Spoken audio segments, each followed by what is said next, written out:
बहुत समय पहले की बात है।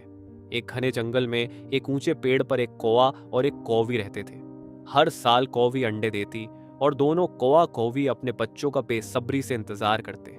लेकिन उसी पेड़ के नीचे एक सांप भी रहता था। सांप जैसे ही अंडों की खुशबू पाता वह पेड़ पर चढ़ता और सभी अंडे खा जाता। ये देखकर कौवा और कौवी बेहद दुखी होते, लेकिन वे कुछ नहीं कर पाते थे।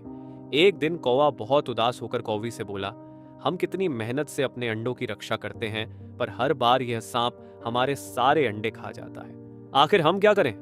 कौवी भी बहुत परेशान थी, लेकिन उसने कौवे को ढांढस बंधाया और कहा, कुछ ना कुछ उपाय तो होगा।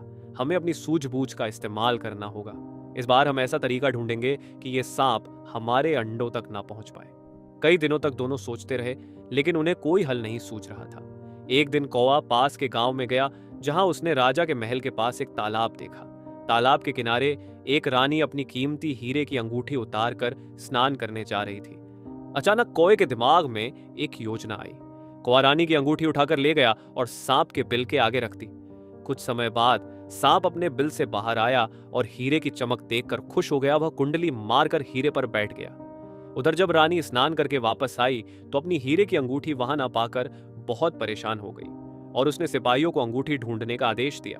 सिपाहियों ने तलाश शुरू की, लेकिन अंगूठी नहीं मिली।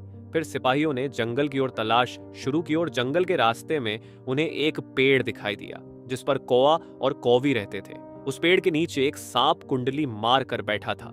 जब सिपाहियों ने देखा कि सांप अंगूठी पर बैठा हुआ है तो उन्होंने अंगूठी को वापस लेने की कोशिश की, लेकिन सांप ने उन पर हमला कर दिया। अपनी जान बचाने के लिए सिपाहियों ने सांप को मार दिया और अंगूठी को लेकर महल वापस चले गए। इस तरह कौवा और कौवी ने चतुराई से अपने दुश्मन से छुटकारा पा लिया।